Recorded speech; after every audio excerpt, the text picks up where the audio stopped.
Dear boss, काम शानदार था जो मैंने किया। मैंने उस औरत को चीखने का वक्त नहीं दिया। अब वो मुझे कैसे पकड़ेंगे? मुझे अपना काम पसंद है और मैं दोबारा शुरू करना चाहता हूँ। जल्द ही आप मेरे मजाकिया छोटे गेम्स के बारे में सुनेंगे। मेरा चाकू बहुत ही अच्छा और तेज़ है। मैं जल्दी काम शुरू करना चाहता हूँ अगर मुझे मौका मिले। Good luck. Yours truly, Jack the Ripper. ये कुछ हिस्से थे उस खत के जो लंदन के सेंट्रल न्यूज़ एजेंसी को 27 सितंबर 1888 को मिला। फिर ये स्कॉटलैंड यार्ड को भेजा गया, जो शायद हिस्ट्री के सबसे मशहूर कत्ल की सीरीज़ की इन्वेस्टिगेशन कर रहे थे। कोई शख्स वाइट चैपल में औरतों पर हमला कर रहा था, उन्हें कत्ल कर रहा था और फिर उनके जिस्मों को भयानक तरीके से काट रहा था। इस कातिल के कई नाम थे: Whitechapel murderer, leather apron, saucy Jacky और बिला शक जैक द रिपर। आज तक उसकी पहचान नहीं हो सकी, इसलिए हम उसके भयानक काम पर फोकस करेंगे, कत्लों, शख्सियात और इन्वेस्टिगेशंस पर। हिस्ट्री में बहुत कम कातिल ऐसे हैं जिनके बारे में इतनी स्टडीज़, बुक्स और थ्योरीज बनी हैं, जो पुलिस ऑफिसर्स, हिस्टोरियंस, राइटर्स और क्राइम बफ्स ने बनाई। आज हम जैक द रिपर की ज़िंदगी एक्सप्लोर करते हैं। 1888 में लंदन के ईस्ट एंड का वाइट चैपल इलाका जुर्म से भरा हुआ था। ये एक छोटा गरीब इलाका था जहाँ रहने और काम करने के हालात बहुत ख़राब थे। हर कोने पर ब्रोथल था और हर ब्रोथल के पास बार था, ताकि लोग अपनी बुराइयों में डूबकर अपनी गरीबी भूल सकें। लेकिन ऐसे इलाके के लिए भी कोई तैयार नहीं था, उस चीज़ के लिए जो 31 अगस्त की सुबह दिखाई दी। एक आदमी, चार्ल्स क्रॉस, अपने जॉब के लिए बक्स रो जा रहा था। रास्ते में उसने एक औरत को सड़क पर लेटा देखा। उसकी स्कर्ट कमर से ऊपर थी। क्रॉस और एक दूसरा आदमी, रॉबर्ट पॉल, उसके पास गए और उसके सर और हाथों को छुआ। ये समझ नहीं पाए कि वो मर चुकी है या बेहोश है। उन दोनों ने फैसला किया कि उसकी स्कर्ट नीचे कर दें और पहला पुलिस ऑफिसर जो मिलता है उसे बताएं। लेकिन इसके अलावा उन्हें अपने जॉब्स पर जाना था। वाइट चैपल की सड़कों पर रोशनी बहुत कम थी और अभी रात थी। अंधेरे में करीब से भी दोनों में से किसी ने नोटिस नहीं किया कि औरत का गला काटा गया था और उसका पेट म्यूटिलेट किया गया था। एक पुलिस कांस्टेबल, जॉन नील, उस जिस्म के पास आया और उसके पीछे कांस्टेबल मीजेन आया, जो क्रॉस ने बुलाया था। तीसरा कांस्टेबल डॉक्टर को बुलाने गया। डॉक्टर ने औरत को मरा हुआ करार दिया और कहा कि उसे लगभग आधा घंटा पहले कत्ल किया गया था। इसका मतलब था कि कातिल शायद अभी भी इलाके में था जब चार्ल्स क्रॉस वहाँ से गुजरा। कुर्बान थी मैरी एन निकोल्स, एक प्रोस्टिट्यूट जो पॉली के नाम से भी जानी जाती थी। पहले उसका कत्ल कुछ दूसरे कत्लों से जोड़ा गया, जिनके बारे में हम थोड़ी देर में बात करेंगे। कुछ लोगों ने एक वायलेंट गैंग को ब्लेम किया, लेकिन न्यूज़पेपर्स ने एक पागल कातिल की कहानी चला दी जो इन औरतों का शिकार करता था। अगले हफ्तों में सड़क पर गॉसिप से ये बिलीफ बना के कि कातिल एक लोकल जूइश आदमी था जिसे लेदर एप्रन कहते थे। वाइट चैपल में जूइश लोगों की बड़ी तादाद थी, इसलिए उनके खिलाफ रिजेंटमेंट ज़्यादा था। न्यूज़पेपर्स ने इस सेंसेशनलिज्म को और बढ़ाया, चाहे फ्रस्ट्रेशन की वजह से, इनकॉम्पिटेंस से या बाहर के प्रेशर से। पुलिस ने सितंबर में जॉन पाइजर को अरेस्ट किया, जो एक पोलिश ज्यू था जो जूतों का काम करता था, और कुछ लोग कहते थे कि उसे कभी कभी लेदर एप्रन कहा जाता था। उसके खिलाफ एक पुराना स्टैबिंग केस भी था। ये सब कुछ था जो पुलिस के पास पाइजर के खिलाफ था, लेकिन उसके लिए खुशकिस्मती से उसका सॉलिड एलिबाय था जो उसे बेकसूर साबित करता था। पाइजर ने एक न्यूज़पेपर के खिलाफ लाइबल केस भी जीता जिसने उसे कातिल कहा था। 8 सितंबर को वाइट चैपल मर्डरर ने दोबारा हमला किया, जब एनी चैपमैन, जिसका जिस्म डैनबरी स्ट्रीट के बैकयार्ड में एक बूढ़े शख्स ने देखा। उसने कुछ कामगारों को बुलाया जो पुलिस को बताने गए। चैपमैन का गला गहरा काटा गया था और उसका जिस्म कई स्टैब वुंड से म्यूटिलेटेड था, जो फौरन मैरी निकोल्स के कत्ल से कनेक्शन दिखाता था। उसे डिसएम्बावल्ड किया गया था और उसकी इंटेस्टाइन्स काट कर उसके शोल्डर्स पर रखी गई थी। बाद में पोस्टमार्टम से पता चला कि कातिल ने चैपमैन का यूटेरस निकाल लिया था। डॉक्टर जॉर्ज बैक्स्टर फिलिप्स ने घाव चेक किए और कहा कि एक बहुत तेज़ चाकू से किया गया, जो लंबी, पतली और तंग थी। ये एक सर्जिकल इंस्ट्रूमेंट हो सकता था जो डॉक्टर पोस्टमार्टम के लिए यूज़ करते हैं। फिलिप्स ने अपनी गवाही में कहा कि कातिल ने एनाटॉमिकल नॉलेज दिखाई। इन कंक्लूजन से ये आइडिया पैदा हुआ कि कातिल शायद कोई मेडिकल बैकग्राउंड वाला शख्स हो। ये नोशन आज भी मौजूद है। इन कत्लों ने लंदन में बड़ा सेंसेशन पैदा किया और हर न्यूज़पेपर में इसकी बात हो रही थी। इस दौरान पुलिस को एक अनएक्सपेक्टेड प्रॉब्लम का सामना करना पड़ा, जो उनकी पहले से स्लो इन्वेस्टिगेशन को और मुश्किल कर रहा था। उन्हें पब्लिक से हज़ारों ख़त चेक करने पड़े। ये ख़त दो कैटेगरीज में थे। एक, लोगों के ख़त जो कातिल को पकड़ने के सजेशंस या इन्फॉर्मेशन देते थे, और दूसरे ख़त जो सपोजिडली कातिल के थे। पुलिस को 700 से ज़्यादा ख़त मिले। इनमें से हज़ारों ख़त वाइट चैपल मर्डरर के होने का दावा करते थे, या तो पुलिस को टॉन्ट करते थे या अपने एक्शंस पर रिमोर्स दिखाते थे। आप सोच सकते हैं कि इससे पुलिस के लिए ये जानना मुश्किल हो गया कि कौन सा ख़त, अगर कोई है, यूज़फुल या जेन्युइन था। फिर भी कुछ ख़त हैं जिनके बारे में कई इन्वेस्टिगेटर्स को लगता है कि उनमें कुछ वज़न है। पहला ख़त जो हमने इंट्रो में मेंशन किया, वो सेंट्रल न्यूज़ एजेंसी को एनी चैपमैन के कत्ल के 20 दिन बाद मिला। ये डियर बॉस से शुरू होता है और इसमें कातिल अपने आप को एक नाम देता है। इसके बाद वो जैक द रिपर के नाम से जाना जाता है। पहले तो डियर बॉस ख़त को होक समझा गया जैसे बाकी सब, लेकिन एक ख़ास बात ने पुलिस का इंटरेस्ट जगाया। जब अपने अगले जॉब के बारे में बात कर रहा था, जैक ने कहा कि वो लेडीज़ के ईयर्स क्लिप कर देगा। ये बात रेलेवेंट हो गई जब कुछ ही दिन बाद कातिल ने ये किया। 30 सितंबर को 2 औरतें रिपर का शिकार हुईं, एलिजाबेथ स्ट्राइड और कैथरीन एडोज। पहले एलिजाबेथ स्ट्राइड थी, जिसे लॉन्ग लिज भी कहा जाता था। उसे आखिर बार मिडनाइट के करीब एक अनआइडेंटिफाइड आदमी के साथ देखा गया। उसकी थोड़ी देर बाद उसे कत्ल किया गया और उसका जिस्म रात के 1 बजे के आसपास डटफील्ड्स यार्ड, बर्नर स्ट्रीट पर मिल गया। लिज की मौत एक लंबी 6 इंच के गैश से हुई जो उसके गले में था, लेकिन उसका जिस्म म्यूटिलेटेड नहीं था। इस वजह से कुछ लोग अभी भी उसे रिपर का विक्टिम नहीं मानते, ये सोचते हुए कि शायद ये एक अलग अटैक था। लेकिन दूसरे लोग कहते हैं कि लोकेशन और किलिंग मेथड में काफ़ी सिमिलैरिटीज़ हैं जो उसे बाकी औरतों के साथ ग्रुप करती हैं। वो ये मानते हैं कि जैक ने उसका जिस्म इसलिए म्यूटिलेट नहीं किया क्योंकि वो जल्दी में था, या शायद उसे इंटरप्ट किया गया। यहाँ एक हंगेरियन ज्यू इज़राइल शॉर्ट्स ने एक दिलचस्प कहानी बताई, जो अगर सच है तो इसका मतलब है कि वो शायद इंटरप्ट करने वाला था। शॉर्ट्स ने पुलिस को बताया कि उसने एक आदमी को एक औरत पर अटैक करते देखा, बर्नर स्ट्रीट पर रात के 1:15 बजे के करीब। उसे लगा कि यह हस्बैंड वाइफ का डोमेस्टिक झगड़ा है, इसलिए उसने इससे दूर रहना चाहा और सड़क क्रॉस कर ली। बाद में उसने लॉन्ग लिस्ट को उस औरत के तौर पर आइडेंटिफाई किया जो उसने देखी थी। उसके इस कावर्डिस पर न्यूज़पेपर्स ने उसका मजाक उड़ाया और उसे हैन हार्टेड क्रिएचर कहा। उसकी कहानी में 2 अजीब बातें हैं।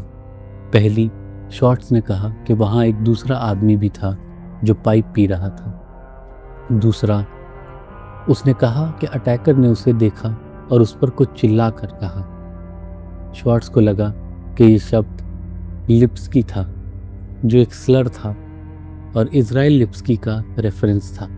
एक जूइश आदमी जो 1 साल पहले मर्डर के लिए फांसी पर चढ़ा था। हम नहीं जानते कि पुलिस ने शॉर्ट्स की बात कितनी सीरियसली ली, लेकिन उन्होंने उसे इंक्वेस्ट में टेस्टिफाई करने के लिए नहीं बुलाया। उनके रिकॉर्ड से पता चलता है कि उन्होंने दूसरे आदमी को ट्रैक किया और उसे सस्पेक्ट के तौर पर एलिमिनेट कर दिया। इस दौरान बर्नर स्ट्रीट से थोड़ी दूर पर जैक ने अपना दूसरा शिकार ढूंढ लिया, जिसका नाम कैथरीन केट एडोस था। आधी रात के करीब केट लंदन की सड़कों पर चल रही थी जब उसे जेल से रिलीज किया गया था, शराब पीकर बदसलूकी करने के लिए। वो मीट्रे स्क्वायर में थी और आखिर बार रात के 1:30 बजे के करीब एक आदमी के साथ देखी गई, 3 जूइश जेंटलमैन के साथ, जो ड्यूक स्ट्रीट पर एक क्लब से निकल रहे थे। इनमें से एक जोसेफ लवेंट ने कपल को अच्छी तरह देखा और उनका डिस्क्रिप्शन दिया। हालांकि उसे ज़्यादातर उनके कपड़े याद रहे, चेहरे नहीं। एडोस का जिस्म जल्द ही एक कांस्टेबल ने अपनी बीट पर देखा। उसका गला काटा गया था और उसका जिस्म भयानक म्यूटिलेशंस का शिकार था, जो पहले के विक्टिम से भी ज़्यादा सीवियर थे। उसका चेहरा डिसफिगर किया गया, उसकी इंटेस्टेंस निकाली गई और शोल्डर पर रखी गई, और कातिल ने उसकी लेफ्ट किडनी और यूट्रस का हिस्सा निकाल लिया। जैक ने केट का दाहिना कान भी काट दिया, जो अथॉरिटीज़ को यकीन दिलाया कि डियर बॉस खत जेन्युइन था। ख़तों की बात करें तो अगले दिन सेंट्रल न्यूज़ एजेंसी को एक पोस्ट कार्ड मिला। उसमें लिखा था, मैं मजाक नहीं कर रहा था जब मैंने टिप दी। आप कल सॉसी जैकी के काम के बारे में सुनेंगे। इस बार डबल इवेंट। पहली औरत थोड़ी चीखी। मैं जल्दी ख़त्म नहीं कर सका। पुलिस के लिए कान निकालने का टाइम नहीं मिला। लास्ट लेटर होल्ड करने के लिए शुक्रिया, जब तक मैं दोबारा काम शुरू ना करूं। Jack the Ripper. डिटेल्स और हैंडराइटिंग से पुलिस को लगा कि न सिर्फ पोस्ट कार्ड रियल था, बल्कि ये उसी शख्स ने लिखा जिसने डियर बॉस ख़त लिखा था। उन्होंने एक फैक्सिमिली पब्लिश की ताकि कोई हैंडराइटिंग रिकॉग्नाइज कर सके, लेकिन कामयाबी नहीं मिली। बदकिस्मती से, हालांकि ये सच है कि दोनों शायद एक ही शख्स ने लिखे, लेकिन ये भी पॉसिबल है कि वो शख्स जैक द रिपर नहीं था। शुरू से कुछ इन्वेस्टिगेटर्स को लगा कि ये ख़त जर्नलिस्ट के काम थे, ख़ास तौर पर फ्रेड बेस्ट या थॉमस ब्यूलिंग के। उनके पास कॉन्फिडेंशियल इन्फॉर्मेशन थी और वो जैक में इंटरेस्ट ज़िंदा रखना चाहते थे। ये बिल्कुल पॉसिबल है कि सब ख़त जो जैक द रिपर के होने का दावा करते थे, असल में दूसरे लोगों ने लिखे जो इस सिक ड्रामा का हिस्सा बनना चाहते थे। एक और ख़त मेंशन करना ज़रूरी है, क्योंकि उसके साथ एक भयानक चीज़ थी, इंसानी किडनी का एक हिस्सा। ये ख़त फ्रॉम हेल के एड्रेस के साथ जॉर्ज लस्क को भेजा गया, जो वाइट चैपल विजिलेंस कमेटी का चेयरमैन था, एक वॉलंटियर विजिलेंट ग्रुप। उसमें लिखा था, मिस्टर लस्क सर, मैं आपको एक औरत से निकला हुआ किडनी का आधा हिस्सा भेज रहा हूँ। मैंने इसे प्रिजर्व किया था आपके लिए। दूसरा हिस्सा मैंने फ्राई किया और खा लिया, बहुत मज़ेदार था। मैं शायद वो ब्लडी नाइफ भी भेजूंगा जिसने इसे निकाला, अगर आप थोड़ा और वेट करें। Signed, catch me when you can, mister Lusk. इस ख़त की हैंडराइटिंग पहले 2 ख़तों से बिल्कुल अलग थी। जाहिर है इसका इम्प्लिकेशन था किडनी कैथरीन एडोस की थी। डॉक्टर थॉमस ओपेनशॉ ने लंदन हॉस्पिटल में इस ऑर्गन को चेक किया और कहा कि ये इंसानी था। उसके बाद ओपेनशॉ को अपना रिपर ख़त मिला, जहां जैक ने शिकायत की कि कॉपर्स ने गेम ख़राब कर दिया, और उसके हॉस्पिटल के पास एक और विक्टिम क्लेम करने की कोशिश नाकाम हुई। जैक द रिपर ने अपना सबसे भयानक कत्ल आखिर के लिए रखा। उसका शिकार थी मैरी जेन केली, एक आयरिश वर्किंग गर्ल जो सिर्फ 25 साल की थी, दूसरी औरतों से बहुत छोटी। बाकी से अलग उसे सड़क पर नहीं बल्कि उसके घर में कत्ल किया गया। केली का जिस्म 9 नवंबर की सुबह उसके घर 13 मिलर्स कोर्ट में थॉमस बावर ने देखा, जो उसके लैंडलॉर्ड का असिस्टेंट था। बावर रेंट लेने आया था, और हालांकि वो एक फॉर्मर सोल्जर था, वो उस भयानक सीन से शॉक रह गया। पहली चीज उसने नोटिस की, टूटी हुई खिड़की। अंदर कमरा पूरा खून से भरा था। टेबल पर उसने मीट के ढेर देखे। उस वक्त नहीं समझा कि ये इंसानी फ्लैश था। बेड पर केली का जिस्म था जो इतना भयानक तरीके से म्यूटिलेटेड था कि अब वो इंसानी नहीं लग रहा था। डॉक्टर के एस्टिमेट के मुताबिक मैरी केली पर यह एट्रोसिटीज़ करने में लगभग 2 घंटे लगे होंगे। इसने दुनिया को दिखाया कि जैक द रिपर कितना डिप्रेव्ड हो सकता था जब उसके पास पूरा टाइम और प्राइवेसी होती थी। Police surgeon doctor Thomas bond ने उसके इंजरीज का डिटेल दिया। पूरा एब्डोमेन और थाइस का सरफेस निकाला गया था और एब्डोमेन कैविटी के विसेरा खाली कर दिए गए। सीना काट दिया गया। बाजुओं पर कई जैगेड वुंड्स थे और चेहरा इतना हैक था कि फीचर्स रिकग्नाइज नहीं हो सकते थे। गले के टिश्यूज़ पूरा बोन तक काट दिए गए थे। लॉ की दूसरी तरफ लंदन पुलिस फोर्स अपनी हिस्ट्री की सबसे बड़ी इन्वेस्टिगेशन में लगी थी। हज़ारों लोगों से बात की गई और 100 लीड्स चेस किए गए, लेकिन पब्लिक और मीडिया ने पुलिस को बहुत क्रिटिसाइज़ किया क्योंकि वो कातिल को पकड़ नहीं सके। इंक्वायरी पहले वाइट चैपल के एच डिवीज़न के क्रिमिनल इन्वेस्टिगेशन डिपार्टमेंट ने हैंडल की, लेकिन जल्द ही स्कॉटलैंड यार्ड के डिटेक्टिव्स ने टेक ओवर कर लिया। इनमें सबसे अहम था डिटेक्टिव इंस्पेक्टर फ्रेडरिक एबरलाइन, जिसे केस का इंचार्ज बनाया गया क्योंकि उसने 14 साल एच डिवीज़न में काम किया था और उसका लोकल नॉलेज यूज़फुल समझा गया। इन्वेस्टिगेशन के दौरान एक कॉमन क्रिटिसिज्म था कि पुलिस ने इन्फॉर्मेशन के लिए रिवॉर्ड नहीं दिया। अथॉरिटी पर इल्ज़ाम लगा कि वो केस को सीरियसली नहीं ले रहे या वाइट चैपल जैसे गरीब इमिग्रेंट फील्ड इलाके की परवाह नहीं करते। असल में ये रिवॉर्ड ना देने की पॉलिसी होम ऑफिस की नई थी जो कुछ साल पहले शुरू हुई थी।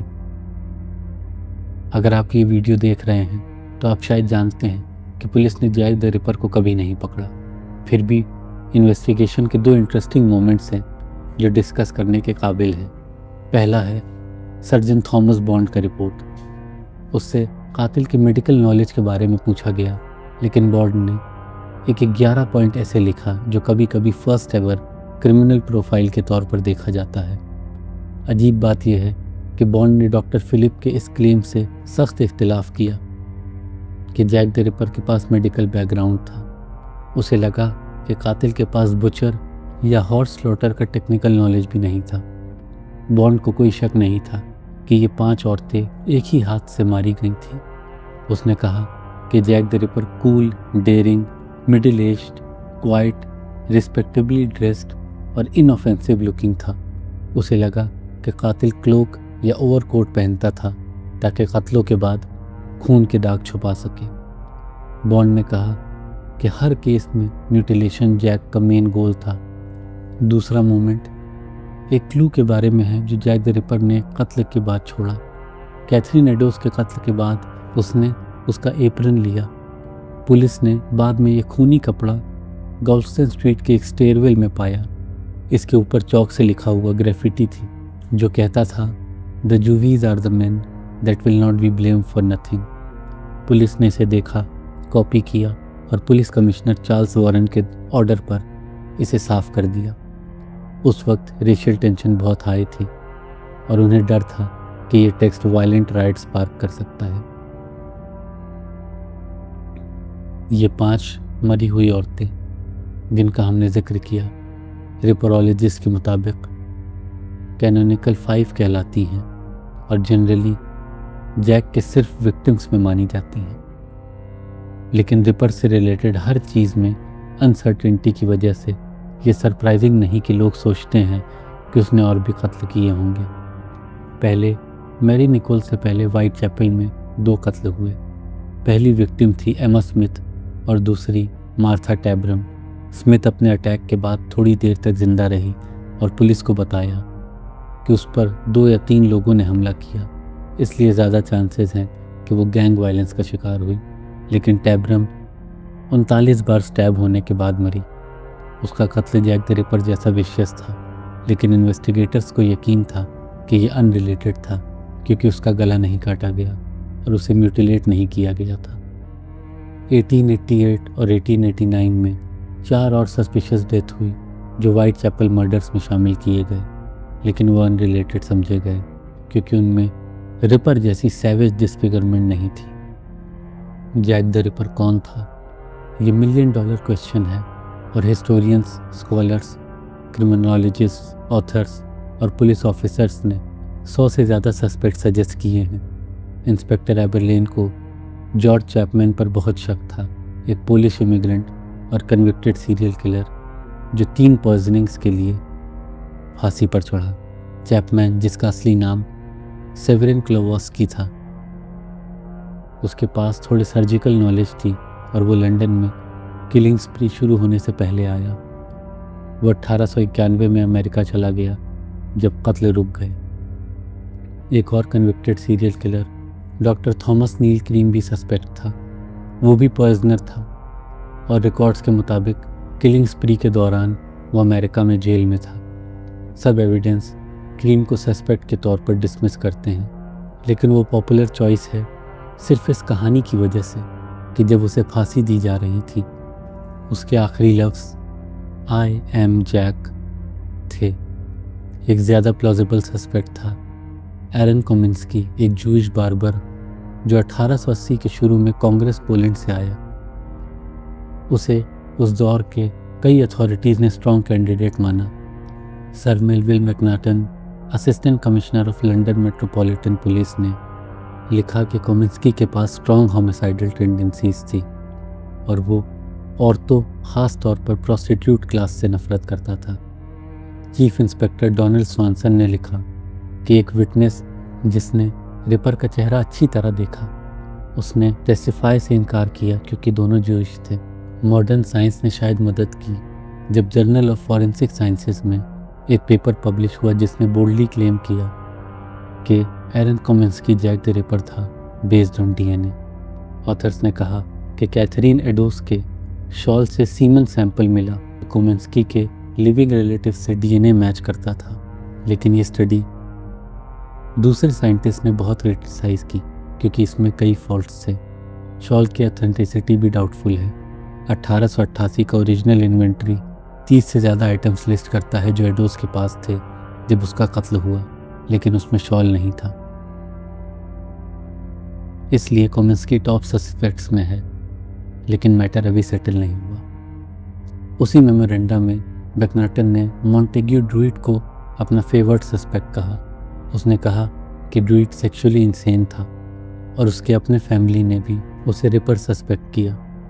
ड्रूइट ने मैरी केली के कत्ल के 1 महीने बाद सुसाइड किया, जो कत्लों के रुकने की वजह दे सकता है। मैकनाटन के अप्रेजल ने ड्रूइट को कई रिपरोलॉजिस्ट के सस्पेक्ट लिस्ट में टॉप पर रखा, लेकिन ये ज़्यादातर रॉन्ग फैक्ट्स और हियरसे पर बेस्ड है। इंस्पेक्टर एबरलीन ने ड्रूइट को सस्पेक्ट के तौर पर डिसमिस किया और डेकेड्स बाद रिसर्चर्स ने ड्रूइट को कुछ कत्लों के वक्त different parts of the country में रखा। सिर्फ विशियसनेस के बेसिस पर फ्रेडरिक बेली डीमिंग सबसे ज़्यादा लाइकली कल्प्रिट था। डीमिंग को 1892 में ऑस्ट्रेलिया में उसकी दूसरी बीवी के कत्ल के लिए फांसी दी गई और बाद में पता चला कि उसने अपनी पहली बीवी और उनके 4 बच्चों को गले काटकर कत्ल किया था। वो ज़रूर रिपर जैसे भयानक हॉरर इन्फ्लिक्ट कर सकता था, लेकिन 1888 के उसके मूवमेंट्स के रिकॉर्ड बहुत कम हैं। वो इंडिकेट करता है कि डीमिंग उस वक्त साउथ अफ्रीका में था। ये कुछ ही ज़्यादा सेंसिबल सस्पेक्ट्स हैं, बाहर और भी बहुत हैं। कुछ मानते हैं कि कत्ल एक मेसोनिक कॉन्स्पिरेसी का काम था जो रॉयल फैमिली को प्रोटेक्ट करना चाहती थी और कातिल या तो प्रिंस एल्बर्ट विक्टर था या क्वीन का फिजिशियन सर विलियम गल। दूसरे कहते हैं कि कातिल लुइस कैरल था, एलिस इन वंडरलैंड का ऑथर या पोस्ट इम्प्रेशनिस्ट पेंटर वॉल्टर सिकर्ट। कुछ मानते हैं कि जैक द रिपर असल में जिल द रिपर था और कातिल एक औरत थी। ये थ्योरी इंस्पेक्टर एबरलीन ने खुद शुरू की। कुछ सस्पेक्ट्स में उस दौर की औरतें शामिल थी जो हेनस मर्डर्स के लिए कन्विक्टेड हुई थी, जैसे मैरी पियर्सी और लिजी हेलिडे। हम पूरा दिन ये कर सकते हैं और सस्पेक्ट्स ख़त्म नहीं होंगे। आखिर में किसी भी शख्स को जैक द रिपर के तौर पर beyond the shadow of doubt identify करने के लिए काफ़ी एविडेंस नहीं है। इस एनोनिमिटी ने उसकी इनफेमी को और बढ़ाया और यहाँ हम हैं उसके घासली किलिंग स्प्री के 130 साल बाद अभी भी इसके बारे में बात कर रहे हैं। और हम अकेले नहीं हैं। बुक्स, मूवीज़ और टीवी शोज़ जो रिपर मर्डर्स के इर्द गिर्द हैं आज भी पॉपुलर हैं। तो बस एक सवाल बचता है, आपको क्या लगता है जैक द रिपर कौन था?